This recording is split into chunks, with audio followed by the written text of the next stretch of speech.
Hello students, আমি Nitish sir জ্ঞানজ্যোতি coaching সেন্টারের পক্ষ থেকে তোমাদের প্রত্যেককে জানাই আরো একবার স্বাগত। তো স্টুডেন্টস, আজকে আমি তোমাদেরকে করাবো যে বিষয়টা, সেটা হচ্ছে নর্থ বেঙ্গল ইউনিভার্সিটির আন্ডারে যে সমস্ত ছাত্রছাত্রীরা এনইপি 4 ইয়ার আন্ডার গ্র্যাজুয়েট প্রোগ্রামের অধীনস্থ থার্ড সেমিস্টার মেজর হিসাবে বাংলা নিয়ে পড়াশোনা করছো, আজকে বাংলা মেজর 4 এর যে সাজেশনস নিয়ে আমরা তোমাদের সঙ্গে আলোচনা করব।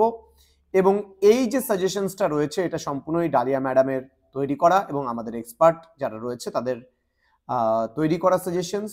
তো স্টুডেন্টস, তোমাদেরকে বলে রাখি ইতিমধ্যে যে আমাদের সেন্টারে কিন্তু অনলাইন ক্লাস কিন্তু অ্যাভেলেবেল চলছে। তো তোমরা যদি চাও যে অনলাইন ক্লাস যদি জয়েন করবে, এই সেমিস্টার তো শেষের দিকে, পরবর্তী সেমিস্টারের জন্য যদি জয়েন করতে চাও প্রথম থেকে জয়েন করতে পারো এবং ডালিয়া ম্যাডাম তোমাদেরকে ক্লাসগুলো নেবেন। এবং তোমরা জানো যে ডালিয়া ম্যাম একদম রীতিমতো ক্লাসগুলোকে কিন্তু প্রত্যেকটা ক্লাসই তোমাদেরকে নিয়েছে। এবং একটা গুড নিউজও তোমাদের দেওয়া আছে, যেটা হচ্ছে ডালিয়া ম্যাডাম সদ্য পুত্র সন্তানের জন্ম দিয়েছে। তো যেই কারণে ম্যাডামের এই যে বেঁচে থাকা যে সাজেশনের ক্লাসগুলো সেগুলো আমি দিচ্ছি, পরবর্তী সেমিস্টার থেকে ম্যাডামই দেবেন। তো যাই হোক, তো ম্যাডামের যে অপরিপূর্ণ যে কাজটা রয়েছে সেটা আমি তোমাদেরকে সাজেশন দিয়ে কমপ্লিট করছি। তো অবশ্যই এই সাজেশনগুলো ভালো করে পড়বে, অবশ্যই তোমরা কমন পাবে। হ্যাঁ, তো 2 এবং 3 মার্কসের তোমাদের কোশ্চেন প্যাটার্ন অনুযায়ী যেগুলো পড়তে হবে সেগুলো কিন্তু অবশ্যই প্রথমে আমরা আলোচনা করব আজকে পার্ট 1 ভিডিওটাতে।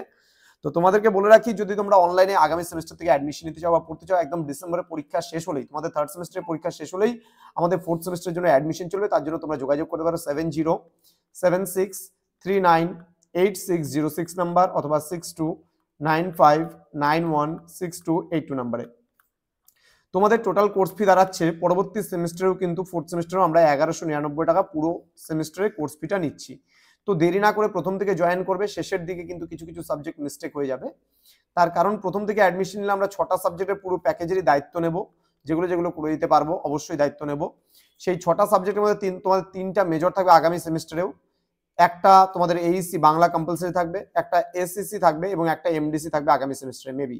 ওকে, তো চলো শুরু করছি আজকের ক্লাসটা। তোমাদের কি কি পড়তে হবে না পড়তে হবে ডিটেলসে আলোচনা করব। প্রথমত তোমাদের বলে রাখি 2 নম্বরের যেগুলো প্রশ্ন এবং 3 নম্বরে পড়তে হবে। কেতকা দাস ক্ষেমানন্দ কোন সময়ের কবি, তার কাব্যের নাম কি? ক্ষেমানন্দী কাব্যের রচনাকাল কি? কেতকা দাস নামটির তাৎপর্য কি? কেতকা দাস তার কাব্যে কোন কোন অলঙ্কারের ব্যবহার করেছেন? সমস্ত মঙ্গল কাব্যের মধ্যে কার লেখা প্রথম মুদ্রিত হয়? দেন কেতকা দাস ক্ষেমানন্দের কাব্যে কোন কবির প্রভাব রয়েছে? নেক্সট, কেতকা দাসের কাব্যে মুদ্রিত হয় কত খ্রিস্টাব্দে বা কাব্য মুদ্রিত হয় কত খ্রিস্টাব্দে? মনসামঙ্গল কাব্য কে সম্পাদনা করে প্রকাশ করেছেন? নেক্সট, চৈতন্য পরবর্তী একজন মনসামঙ্গলের কবিকে? নেক্সট, পূর্ববঙ্গে কেতকা দাস ক্ষেমানন্দ কি নামে পরিচিত? নেক্সট, মুকুন্দ চক্রবর্তী লিখিত কাব্যের নাম কি, এটি কোন সময়ে লিখিত? নেক্সট, কবি মুকুন্দের আত্মপরিচয় সম্পর্কে লেখো। নেক্সট রয়েছে কবি মুকুন্দ কার শাসনকালে কাব্য লেখে? কবি মুকুন্দের কাব্যের আসল নাম কি? এগুলো জয়েন করে আসতে পারে। কবি কঙ্কন উপাধিটি কার?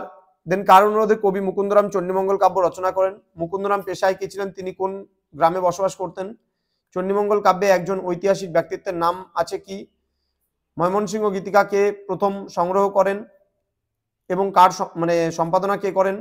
ময়মনসিংহ গীতিকা প্রকাশ করেন কে, কত খ্রিস্টাব্দে? ময়মনসিংহ গীতিকার দুটি উল্লেখযোগ্য পালার নাম কি?